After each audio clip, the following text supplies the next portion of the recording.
안녕하세요, 랩너트 여러분. 저는 수종교회 김선미 장로입니다. 현재 나무그루 독서 논술학원의 원장으로서 초등학생 친구들의 책 읽기를 돕고 있어요. 지난 세계 어린이 수련회에서 세계 여러 나라에 대한 이야기를 들었던 친구들도 있을 거예요. 오늘은 다른 주제를 가지고 왔어요. 바로 책 읽기. 독서를 대체 왜 해야 할까에 대해서 이야기해 보려고 합니다. 랩런트 여러분도 엄마 나 선생님이 스마트폰 좀 그만해라, 게임 좀 그만해라, 책 좀 읽어라 라고 하는 이야기를 들어봤을 거예요. 스마트폰 때문에 부모님과 갈등이 있는 아이가 77%나 된다는 연구 결과도 있다고 합니다. 그러므로 랩런트들도 예외는 아닐 거예요. 엄마와 선생님이 왜 스마트폰을 그만하라고 이야기하시는지, 대체 왜 독서를 해야만 하는지 앞으로 얘기해 보도록 해요. 잠깐 여기 보이는 사진을 보고 생각해 봐요. 이 사진에서 하얗게 뾰족 튀어나와 있는 부분이 코예요. 바로 사람이 어떤 활동을 하고 있을 때 뇌파를 관찰해 본 사진인데 머리를 위에서 내려다보는 방향이라고 생각하면 돼요. 왼쪽의 그래프에 보면 색깔이 파랄수록 수치가 낮은 것을 확인할 수 있어요. 수치가 낮을수록 뇌가 활성화되지 않는다는 것이에요. 수치가 낮을수록 뇌가 움직이지 않는다는 뜻이에요. 오른쪽 뇌를 보면 앞쪽이 파란색인 것을 볼 수가 있죠. 왼쪽과 오른쪽 중 어느 쪽이 정상 뇌파일까요? 네, 바로 왼쪽입니다. 오른쪽은 여러분이 예상했을 수도 있겠지만 바로 스마트폰을 들여다보고 있을 때의 뇌파예요. 게임 많이 하지 마라, 전두엽 하게 된다, 이런 얘기 들어봤죠? 저기 파랗게 마치 얼어있는 것 같이 표시된 부분이 바로 전두엽입니다. 자, 자세한 이야기는 조금 이따가 얘기해 줄게요. 그래서 우리는 오늘 왜 스마트폰을 그만하고 책을 읽어야만 하는지에 대해서 독서의 필요성에 대해서 자세히 이야기를 해볼게요.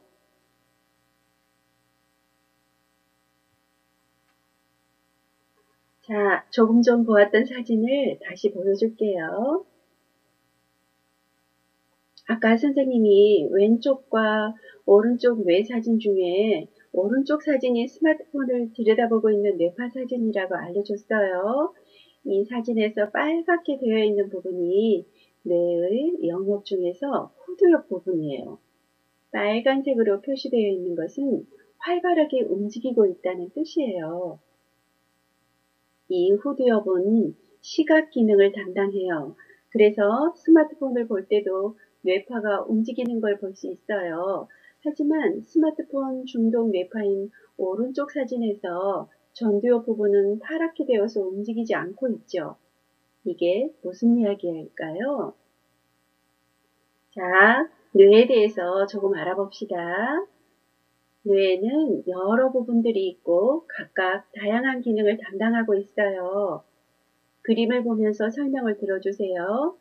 연두색으로 표시된 부분은 전두엽이에요. 전두엽은 자기 조절 능력, 기억력, 집중력과 같은 지적 기능 부분인데 이런 학습과 직접적으로 관계된 부분들을 전두엽이 담당하고 있어요. 노란색으로 표시된 후두엽은 아까 잠깐 설명했지만 시각 기능을 담당하고 있어요. 파란색으로 표시된 측두엽은 언어 기능을 담당하고 있고요.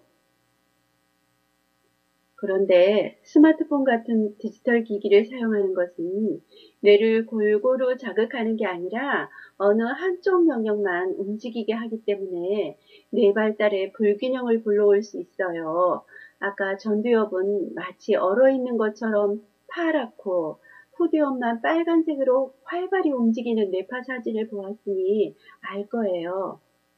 그렇다면 뇌 발달이 불균형해지는 게 뭐가 문제인지 앞으로 살펴볼게요. 여기 나와 있는 그래프를 보세요. 유아기 스마트 기기 사용 여부에 따른 연구 결과라고 나와 있지요. 유아기에만 해당하는 내용은 아니고 지금 우리 랩런트들에게도 동일하게 적용되는 얘기일 거예요. 이 그래프를 보면 왼쪽 위에 정서 통제 능력이라고 적혀 있어요. 오른쪽 그래프는 위에 부정정서 표현이라고 적혀 있네요. 정서 통제 능력 그래프에서는 주황색으로 표시된 사용 안함이 초록색 사용함보다 더 높은 걸 볼 수 있지요. 이게 무슨 뜻이냐면 스마트폰을 사용하지 않는 사람들의 정서 통제 능력이 더 뛰어나다는 거예요. 반대로 말하면 스마트폰을 사용한 사람들이 내 감정을 컨트롤하는 것에 대해서 더 어려움을 겪었다는 것이에요. 감정 조절이 어렵고 쉽게 짜증내고 분노하고 요즘 말로 분조장이라고 하지요. 분노 조절 장애. 이게 스마트폰을 사용할수록 분노 조절에 어려움을 겪는다는 얘기예요. 충동성도 많고요.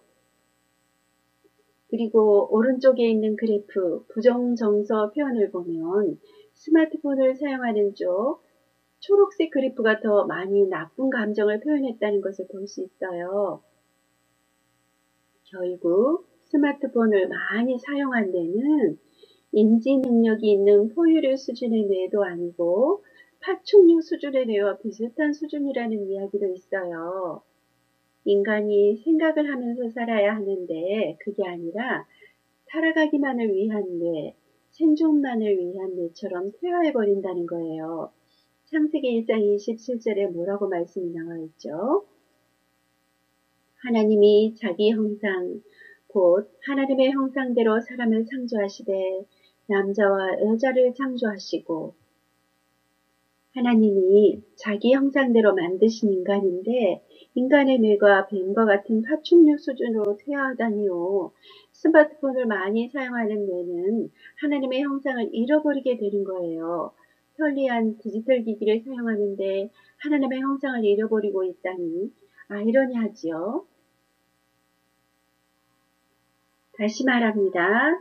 두뇌는 하나님의 형상을 살아내는 운영체계인데 스마트폰이 그 두뇌를 바꿔버린다는 이야기입니다. 하나님 형상대로 지음받은 우리가 그 형상을 잃어버리는 일에 앞장서서는 안 되겠지요. 그래서 스마트폰만 들여다보면 어떤 일이 벌어지는지 자세히 얘기를 해볼게요. 스마트폰으로 미디어 시청에 익숙한 사람들은 쌍방향 소통에 익숙하지 않아요. 어릴 때부터 스마트폰을 사용한 아이는 잘 듣지 않는 아이가 되는 것이죠. 다른 사람의 말을 끝까지 듣기가 어렵기 때문에 말을 잘 듣지 않는 아이가 되는 거예요. 선생님이 엄마들이나 다른 선생님들과 이야기를 해보면 듣는 이야기가 있어요. 요즘에 말 잘하는 아이들은 많은데 말 잘 듣는 아이는 찾아보기 어렵다고들 말해요. 디지털 기기가 발달되기 전의 아이들보다 요즘 아이들은 그만큼 미디어에 노출되는 시간이 많다는 얘기겠죠. 그리고 또 미디어에 많이 노출될수록 뇌의 피로도가 높고 집중력이 떨어진다고 합니다. 이렇게 선생님이 글을 빽빽하게 썼는데 이런 긴 글을 읽는 게 어려워진다고 해요. 이런 글 많은 것만 봐도 벌써 머리가 아파요 라고 말하는 친구는 스마트폰을 많이 쓰는 친구겠네요. 자, 긴 글을 읽는 것이 어려워지면 그 문제는 결국 학업 성취도와도 연결이 돼요. 여기 나와 있는 사진을 볼까요? 긴 글을 읽는 게 어려워지면 국어 과목만 못하게 되는 게 아니에요. 지금 이 친구는 수학 문제를 풀었어요. 앞쪽에 단순 연산형 문제는 어렵지 않게 풀었지만 뒤쪽 긴 문장형 문제가 나오자 어떻게 됐을까요? 거의 포기를 하고 풀지 못하게 되고 말았네요. 글을 읽으면 무슨 뜻인지 모르겠다고 이 친구가 고백하고 있어요.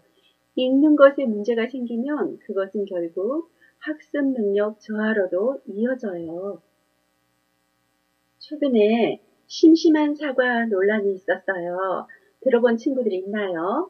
어떤 회사에서 사과문을 올렸는데 심심한 사과 말씀드립니다 라고 했더니 심심한 사과? 이것 때문에 더 화나는데 꼭 심심한이라고 적으셔야 했나요? 라고 댓글이 달리고 여러 사람들이 나는 안 심심한데 하면서 동조를 하고 논란이 있었어요. 여러분, 심심한 사과는 지루하다, 따분하다 라는 뜻의 심심하다가 아니라 마음의 표현 정도가 매우 깊고 간절하다 라는 뜻의 그런 뜻의 심심하다예요. 심심하다 라는 단어가 있다는 것을, 다른 단어가 있다는 것을 사람들이 몰라서 불러일으킨 논란이지요. 또 사흘간 연휴라고 했더니 3일이냐 4일이냐 물어보는 사람들이 많았다고 해요. 여러분, 사흘은 3일이에요? 4일이에요? 예수님은 사흘 만에 부활하셨어요. 바로 3일이지요. 1일은 하루, 2일은 이틀, 3일은 사흘, 4일은 나흘. 이렇게 순 우리말로 날의 단위를 세잖아요. 어른들마저 이걸 몰라서 논란이 일어났어요. 그리고 오늘의 다른 말인 금일이 금요일과 같은 말인 줄 알고 논란이 된 것도 있었네요. 여러분, OECD 조사에 따르면 우리나라의 문맹률, 글자를 모르는 사람은 전체 인구의 1%밖에 안 된다고 해요. 그런데 읽은 것은 이해 못하는 실질 문맹률이 75%나 된다고 합니다. 글자는 읽을 수 있지만 글자를 읽고 그 뜻을 온전히 이해하는 사람이 25%밖에 안 된다는 충격적인 얘기예요. 앞으로 학교에서도 초등학생들의 국어 시간을 더 늘린다고 합니다. 현재 국어 교육의 실태에 심각성을 느끼고 국가 차원에서 문해력을 키우기 위해서 교육한다는 것이에요. 이렇게 책 읽기의 중요성이 날이 갈수록 더 커지고 있어요. 자, 랩런트들, 하나님이 인간을 만드시고 하나님께 예배하라고 부르셨지요. 예배를 드릴 때 우리는 말씀을 말로 듣고 읽고 기억하잖아요. 인간과 영장류의 차이는 바로 언어예요. 영장류는 원숭이, 침팬지 이런 동물들을 말해요. 영장류는 인간처럼 말할 수가 없고 생각을 한다 해도 기록으로 남길 수 없지만 인간은 언어를 통해 생각하고 기록을 남기고 읽고 쓰는 것이지요. 여기 사진에 있는 침팬지 구아와 인간 도널드를 보세요. 1931년 심리학자 켈로그 박사가 침팬지 아기와 인간 아기를 함께 키우는 실험을 했어요. 인간과 침팬지를 같이 키웠을 때 어떻게 되는지, 인간의 언어 발달에 환경이 영향을 끼치는지 아니면 유전적인 요인인지를 확인한 실험이었어요. 사진에 있는 아기 도널드는 19개월이 될 때까지 낱말을 3개밖에 말할 줄 몰랐대요. 그리고 결정적으로 침팬지 구아가 하는 것처럼 배고플 때는 똑같이 밥 달라고 울부짖는 소리를 내어서 실험은 종료되었어요. 이 실험을 통해서 인간은 말을 자동으로 할 수 있는 게 아니라 후천적으로 배워야만 할 수 있는 게 증명이 되었어요. 그리고 그것에는 적절한 시기가 있어요. 늑대에게서 자란 아이 이야기만 봐도 그래요. 나중에 사람들에게 구출된 그 아이는 자라도록 말을 하지 못했어요. 그런데 만약 이렇게 어릴 때 스마트폰을 자, 이거 가지고 놀아 하고 건네준다면 어떨까요? 언어도 발달되어야 하고 뇌 신경망이 폭발적으로 생성되고 있는 0세에서 10살 사이에 스마트폰에 많이 노출되면 어떤 일이 일어날까요? 뇌 신경망이 폭발적으로 생성되고 있는 0세에서 10살 사이에 스마트폰을 열심히 하게 된다면 여기 나와 있는 시냅스 가지치기를 통해서 뇌 신경망이 제거될 수가 있어요. 자, 무슨 뜻인지 다시 천천히 설명할게요. 우리 몸은 수많은 세포들이 있는데 그 중에 하나의 신경세포가 다른 신경세포와 만나는 접하는 부분을 시냅스라고 해요. 뇌 발달하는 과정 중에 하나에 발생 초기에 지나치게 많이 만들어진 시냅스를 신경 활동을 통해서 필요한 부분만 남기고 제거하는 현상이 있어요. 바로 그것을 시냅스 가지치기라고 부르는데, 사용되지 않는 신경망은 뇌가 필요 없다고 생각해서 툭툭 가지치기해서 없애버리는 거예요. 가지치기 뭔지 알아요? 한 나무에 너무 많은 가지들이 생겨나면 열매에 영양분이 잘 가지 않을 수가 있으니 더 좋은 열매를 맺게 하기 위해서 나뭇가지를 잘라내는 일을 말해요. 0세에서 10살까지 시기에 뇌 신경망이 왕성하게 자라는데 동시에 가지치기도 이루어집니다. 이때 가장 큰 영향을 주는 것이 디지털 기기라고 말할 수 있을 것 같아요. 디지털 기기, 스마트폰을 많이 사용하면 사용할수록 우리 뇌는 작동과 사고를 멈추게 되죠. 스마트폰을 사용하는 동안 우리 뇌에서 사용되지 않는 신경망의 일부는 가지치기가 돼서 사라지기 때문에 스마트폰을 쓸수록 뇌 기능이 떨어진다고 말할 수 있겠지요. 조금 어렵겠지만 뇌의 다른 부분 이야기를 더 해볼게요. 그림을 보세요. 또 뇌는 회백질과 백질로 나눌 수 있어요. 뇌의 백질이란 그림에 나와 있지만 뇌의 회백질을 감싸고 있는 조직인데 뇌 신경세포 사이에 신호를 전달하는 통로예요. 신호가 신경세포들을 그냥 쭉 타고 가면 오래 걸리니까 감싸고 있는 백질을 통해서 점프를 하는데 과정을 건너뛰기 때문에 신호가 빠르게 전달될 수 있어요. 신호 전달이 빨라진다는 게 흔히 얘기하는 두뇌 회전이 빠르다라고 이해하면 될 것 같아요. 이런 역할을 하는 백질이 발달해야 신경회로가 강해지고 오래 기능하는 세포가 되는 거예요. 그런데 스마트폰을 많이 사용할수록 디지털 스크린 타임이 길수록 뇌 백질 밀도가 떨어진다는 연구 결과가 있어요. 백질의 밀도가 떨어질수록 뇌의 인지 기능이 떨어져요. 특히 언어 발달에 치명적입니다. 앞서 말했듯이 인간과 영장류의 차이는 언어인데 언어를 사용하는 것이 원활하지 않게 되는 거예요. 인간과 영장류 모두 크게 포유류에 속하지요. 포유류의 특징이 인지 기능이에요. 뭔가를 파악하고 예측하고 움직이는 것. 인지를 하지 않는 뇌가 된다는 건 포유류까지도 되지 않는 것이겠죠. 보고 듣고 숨 쉬는 것만 하는 파충류 수준의 뇌와 비슷해진다고 말할 수 있어요. 우리 생존만을 위해서가 아닌 생각을 하는 인간의 두뇌를 가져야겠지요. 자, 조금 어려운 이야기였지만 잘 따라오고 있을 거라고 생각할게요. 그래서 생존만이 아닌 생각하는 두뇌로 만들기 위해서는 독서가 꼭 필요해요. 왜냐하면 독서를 통해서 뇌에게 같은 시간 대비 더 많은 일을 시킬 수 있거든요. 책 읽기 과정을 간단하게 설명을 해볼게요. 뇌의 얼마나 많은 부분들이 움직이는지 들어보세요. 책 읽기를 시작하면 먼저 시각을 담당하는 후두엽이 활성화돼요. 그리고 언어와 관련된 영역인 베르니케와 브로카 영역이 활성화됩니다. 그 후에 글의 맥락, 앞뒤 흐름을 이해하기 위해서 기존에 내가 가지고 있는 배경 지식, 곳곳에 저장된 기억과 관련된 뇌 영역이 활성화됩니다.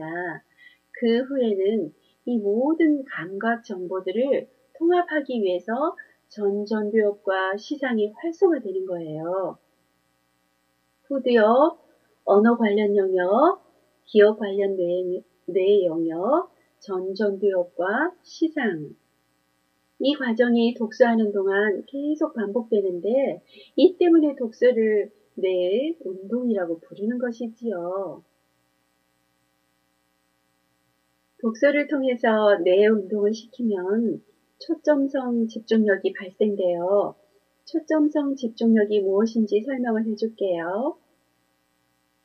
집중력에는 두 가지가 있어요. 하나는 반응성 집중력이라는 것이고 또 하나가 초점성 집중력이에요. 반응성 집중력은 주변 자극에 내가 자연스럽게 통제당하는 집중력이에요. 예를 들면 게임이나 화려한 영상을 보고 몇 시간씩 집중한다면 그것이 반응성 집중력이에요. 그런데 게임을 10시간씩 집중한다고 해서 오, 나 집중력 좋은데? 라고 말할 수는 없어요. 미디어를 날마다 몇 시간씩 보고 게임을 날마다 하고 이런 상황들이 많아지면 오히려 더 충동적이고 산만해지는 경향이 있기 때문이에요. 반면에 초점성 집중력은 우리의 의지와 관련이 있고 어떠한 일에 집중하기 위해 다른 불필요한 자극과 정보를 통제하는 집중력을 말하는 거예요. 내가 하고 싶은 것에만 집중하는 것이 아니라 하기 싫은 것에도 집중할 수 있고 또 집중하기 위해서 나 자신과 환경을 컨트롤할 수 있는 능력이에요. 이 초점성 집중력은 독서를 통해서 길러질 수 있어요. 또 책 읽기를 시작한 초보 독서가를 넘어서서 숙련된 독서의 단계에 이르면 두뇌의 자동화 영역과 운동을 해야만 활성화되는 영역까지 책만 읽었는데도 활성화된다고 해요. 결국 독서로 인해 뇌가 훈련된 사람들은 훈련되지 않은 사람들보다 더 많은 뇌 영역을 활용할 수 있다는 것이고요. 그 결과 정보 처리 속도와 학습 능력이 더 향상된다는 연구 결과가 있습니다. 그래서 정리를 하면 독서를 통하여 뇌가 더욱 발달되는 것을 볼 수 있어요. 독서는 즉 지능을 높여주는 것이죠. 자, 여기 사진을 봅시다. 책을 읽을 때와 게임을 할 때 뇌파 스캔 사진입니다. 어느 쪽이 더 활성화되고 있는지 분명히 나타나죠. 계속 얘기했지만 책을 읽을 때 우리는 뇌를 더 많이 사용할 수 있고 그만큼 뇌 발달에 도움을 줄 수가 있어요. 독서가 뇌 발달에 좋은 것 말고 더 좋은 점도 있을까요? 정답은 네, 있습니다. 스마트폰의 유혹에서 벗어나 책에 몰입하는 시간을 통해서 한 가지 이야기에 온전히 집중하는 연습이 가능해요. 그것을 통해서 집중력을 기를 수 있어요. 또 책을 통해서 간접 경험을 할 수도 있죠. 내가 미국에 가본 적이 없더라도 책을 통해서 가볼 수 있어요. 또 미국에 직접 가더라도 미국의 모든 곳에 가볼 수 없지만 책을 통해서는 직접 가볼 수 없는 곳까지 갈 수가 있어요. 또 책을 읽을 때 뇌는 직접 하지 않아도 한 것과 비슷하게 자극을 받는다는 그런 연구가 있어요. 2006년 스페인 연구자들이 커피 향이 좋다 같은 문장을 읽을 때 관찰해 보니까 대뇌의 후각 피질 영역이 활성화되는 것을 확인했어요. 또 프랑스 연구자는 파블로가 공을 찬다 같은 문장을 읽을 때의 뇌를 보니까 나는 책만 읽고 있는데도 운동 피질 영역이 활성화되는 것을 발견했다고 해요. 이처럼 뇌는 간접 경험과 직접 경험을 구분하지 않고 움직이지요. 소설을 읽을 때 우리는 주인공의 감정, 느끼는 생각들에 공감하게 되고 다른 사람들의 삶을 더욱 예리하게 생각할 수 있는 계기가 되죠. 독서를 통해 창의력도 기르고 정서 발달을 이룰 수가 있어요. 또 우리는 책을 읽으며 글을 분석하게 되고 분석력이 생깁니다. 그와 동시에 기억력도 향상되는 것을 볼 수 있어요. 그래서 독서는 알츠하이머, 다른 말 치매라고 하지요. 알츠하이머 예방 활동에도 이용이 된답니다. 책 속 낱말들을 통해서 어휘력도 향상되고요. 우리는 언어를 통해서 사물을 인지하기 때문에 인지 발달에도 독서는 큰 도움이 됩니다. 그 외에 스트레스 해소, 우울증 개선 효과, 폭넓은 지식 획득도 가능하고요. 독서를 통해 스트레스가 얼마나 감소되는지 측정한 결과 6분 정도 책을 읽으면 스트레스가 68% 감소하고 심박수가 낮아지며 근육의 긴장도 풀렸다는 연구 결과가 있어요. 그 결과에 따르면 음악 감상은 61%, 커피 타임은 54%, 산책은 42%, 비디오 게임 21%의 스트레스 해소 효과가 있다고 해요. 그러므로 독서를 통해 스트레스를 해소하는 것이 가장 효과적이었다고 말할 수 있겠네요. 또 독서를 통해 상상력과 창의력, 의사결정 능력이 향상되고 글쓰기 능력과 다른 사람을 이해하고 공감, 배려하는 능력이 올라갑니다. 책 읽는 것을 어릴 때부터 강조하는 이유가 있어요. 다른 사람을 이해하고 배려하는 것을 책을 통해 배워서 사회성 또한 자연스럽게 기를 수 있기 때문이죠. 책 속 이야기를 통해서 다른 사람의 마음을 알아내는 훈련을 하고 낯선 환경에서 행동하는 방식도 배울 수가 있어요. 그럼 이렇게 좋은 책 읽기를 다른 나라들은 어떻게 하고 있을까요? 참고로 다른 나라의 독서 교육에 대해서 소개를 해볼게요. 독서 교육의 열심인 첫 번째 나라는 조용한 호수와 숲의 나라, 산타 마을이 있는 핀란드입니다. 우리나라는 학생들이 얼마나 아느냐에 중점을 둔 교육을 하지만 핀란드는 학생들이 얼마나 읽느냐에 중점을 둔 교육을 해요. 핀란드는 8세 미만의 아이에게 문자를 가르치는 것을 아예 법으로 금지했다고 합니다. 사실 유럽 선진국들이 대부분 조기 문자 교육을 금기시하고 있지요. 핀란드 학생들은 우리나라 학생들과 비교했을 때 공부하는 시간이 우리나라 학생들의 3분의 1밖에 되지 않는다고 해요. 그렇지만 전 과목에 걸쳐 세계 최상위의 학업 성취도를 올리고 있습니다. 또 학생들이 학교를 졸업하고 나서도 학생 때의 독서 습관이 유지가 되어 세계 최고의 독해력을 가진 나라가 바로 핀란드입니다. 인구 500만의 규모에도 세계 10위권의 국가 경쟁력을 가진 나라이고요. 핀란드가 세계 10위권인 그 순위에서 우리나라는 몇 위를 하고 있었을까요? 우리나라는 국가 경쟁력 순위에서 2021년 23위를 기록했고요.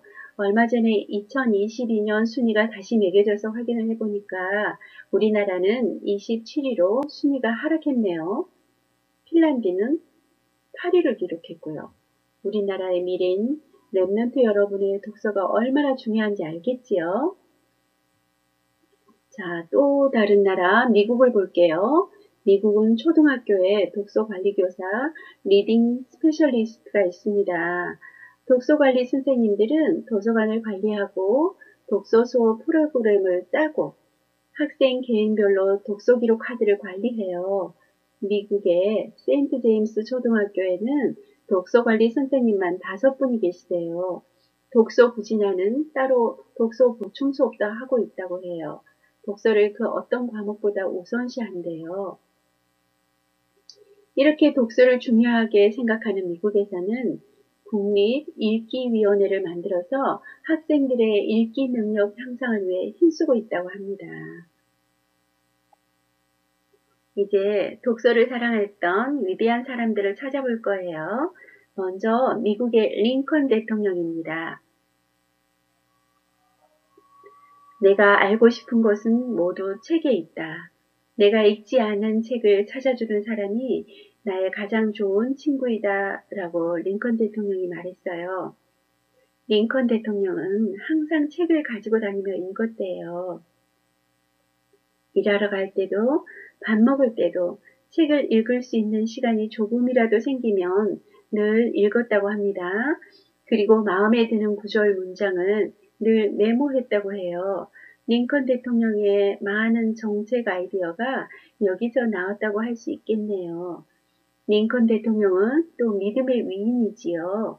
성경을 하나님이 주신 가장 큰 선물이다 라고 말했어요. 링컨 대통령의 어머니는 부자나 위인이 되기보다 성경 읽는 것을 즐기는 사람이 되라고 하셨대요. 프랑스 철학자 사르트르입니다. 내가 세계를 알게 되니 그것은 책에 의해서였다 라고 말했어요. 사르트르는 비록 무신론자이긴 하지만요. 우리는 성경관을 바탕으로 책을 통해서 무궁무진한 세계를 경험해 보았으면 좋겠어요. 미국의 빌 게이츠입니다. 마이크로소프트 창립자이고 억만장자이고 최근에는 환경을 위해 많은 기부를 하고 있죠. 많이 설명하지 않아도 어떤 사람인지 잘 알 거예요. 빌 게이츠는 독서광이었고 식탁에서조차 책을 놓지 않아서 부모님이 나무랄 때가 많았다고 해요. 오늘날 나를 잊게 한 것은 우리 동네 작은 도서관이었다. 하버드 대학 졸업장보다 소중한 것이 독서하는 습관이다. 라고 빌 게이츠는 말했어요. 우리 독서하는 습관을 들이는 랩런트들이 되었으면 좋겠습니다. 애플사를 세우고 아이폰과 아이패드를 만든 스티브 잡스예요. 아이폰을 통해서 스마트폰의 시대를 연 사람이 바로 이 사람 스티브 잡스예요. 독서와 혼자만의 시간을 갖고 새로운 일을 도모하라 이렇게 말했죠. 지금은 고인이 되었지만 스티브 잡스가 살아있을 때 기자가 질문한 것이 있어요. 자녀들도 아이패드를 좋아하나요? 라고 기자가 물었을 때 스티브 잡스는 저의 자녀들은 아이패드를 사용한 적 없습니다. 라고 대답했어요. 여러분, 아이폰과 아이패드를 만든 사람조차 자기 자녀에게는 스마트폰을 허락하지 않았어요. 디지털 기기를 사용할 수 있는 스크린 타임에 제한을 둔 거예요. 그런데 우리는요? 우리는 스마트폰과 태블릿을 내려놓고 책을 읽어야만 합니다. 또 독서를 사랑한 인물 레오나르도 다빈치가 있어요. 레오나르도 다빈치는 이탈리아를 대표하는 천재적인 미술가이자 과학자, 기술자, 사상가이지요. 1452년에 태어난 르네상스 시대 사람이지만 지금도 많은 이들에게 영감을 주는 사람이에요. 다빈치는 기록이 많기로도 유명한데 다빈치의 노트 한 권이 경매에서 326억 원에 팔린 정도 있어요. 신기한 거 뭔지 아나요? 326억 원에 레오나르도 다빈치의 노트를 산 사람이 바로 아까 얘기한 빌 게이츠였어요. 빌 게이츠가 그 노트를 사서 대중들에게 공개했고 지금도 여러 나라를 돌아다니면서 그 노트 전시회를 열어요. 랩런트 여러분도 문화 서밋으로 서서 여러분의 기록이 엄청난 가치 있는 유산으로 남았으면 좋겠어요. 레오나르도 다빈치는 책을 읽고 독서 노트를 활용했어요.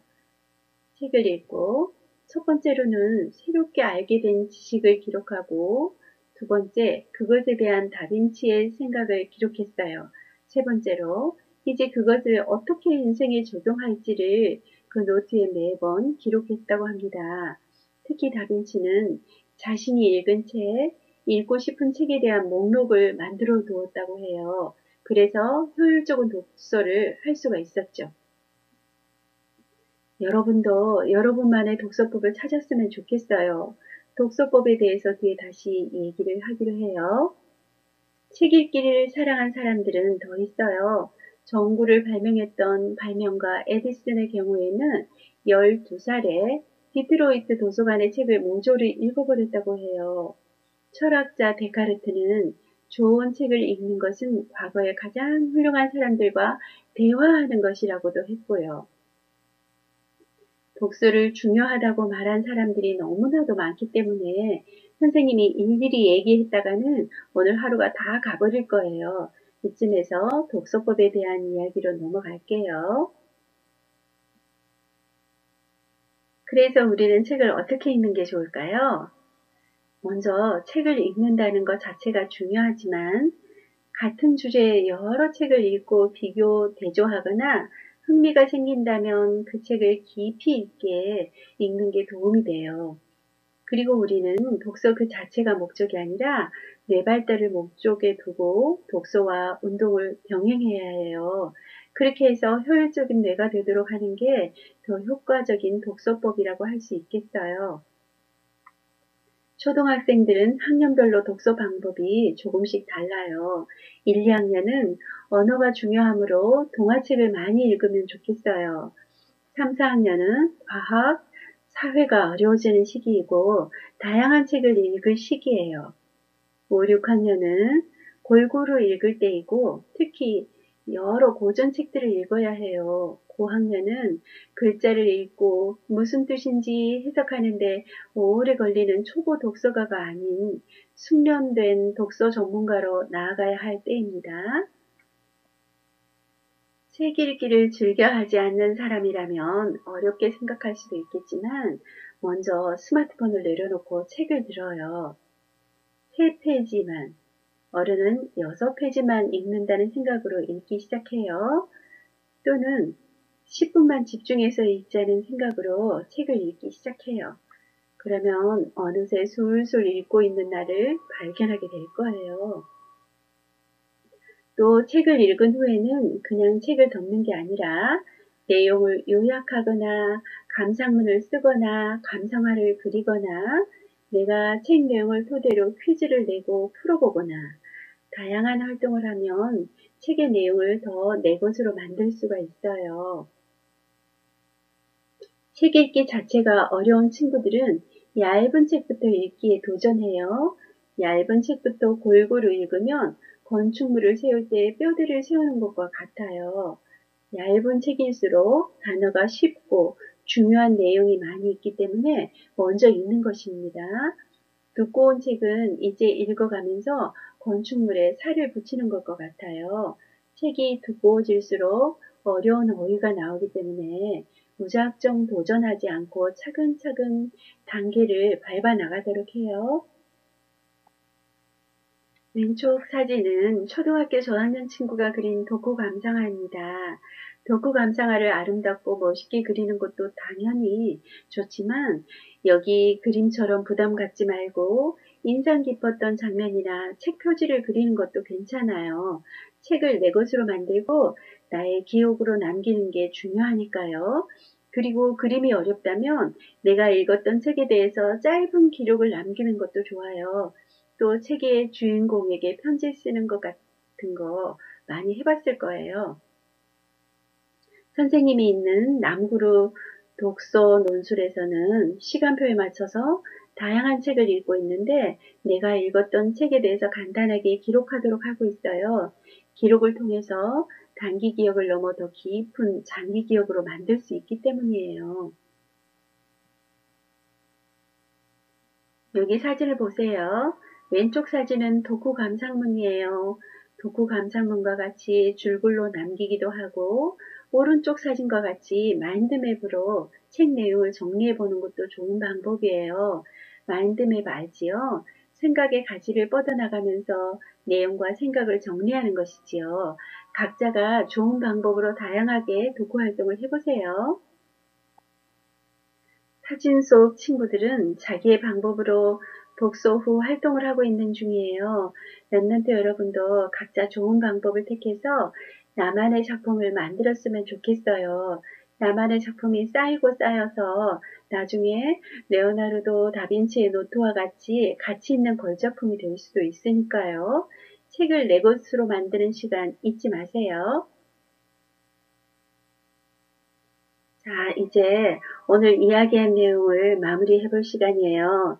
이야기했던 내용을 다시 간단하게 말해 볼게요. 스마트폰은 고른 뇌발달을 방해한다. 불균형한 뇌운동을 하게 된다고 이야기했고요. 독서는 뇌의 여러 영역을 활성화시켜서 뇌 발달을 촉진시킨다. 특히 지금 뇌 신경망이 생성되는 초등 시기가 중요하다고 했어요.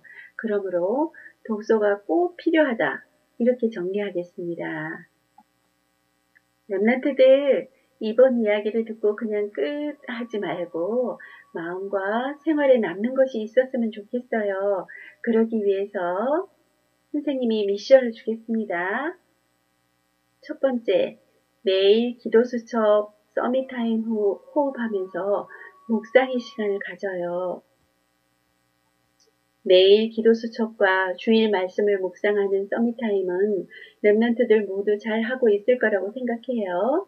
두 번째, 매일 하루 조금이라도 책 읽는 시간을 가져요.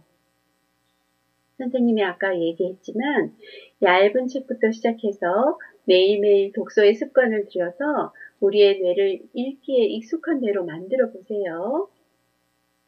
세 번째, 뇌 발달을 위해서 매일 운동을 꼭 같이 해주세요.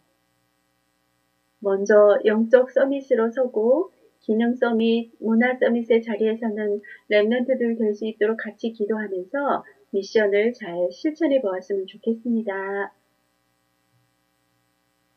집중력의 원천은 독서. 1시간 독서 땐 치매 발병 확률 40% 낮아져요. 종이책 안 읽으면 뇌 안에 깊이 읽기 회로 사라진다. 7세 때 책 읽기 능력, 42세 때 사회 지위 가른다. 책 읽기에 관한 여러 연구들을 할수록 책 읽기가 중요하다는 증명들이 쏟아지고 있어요.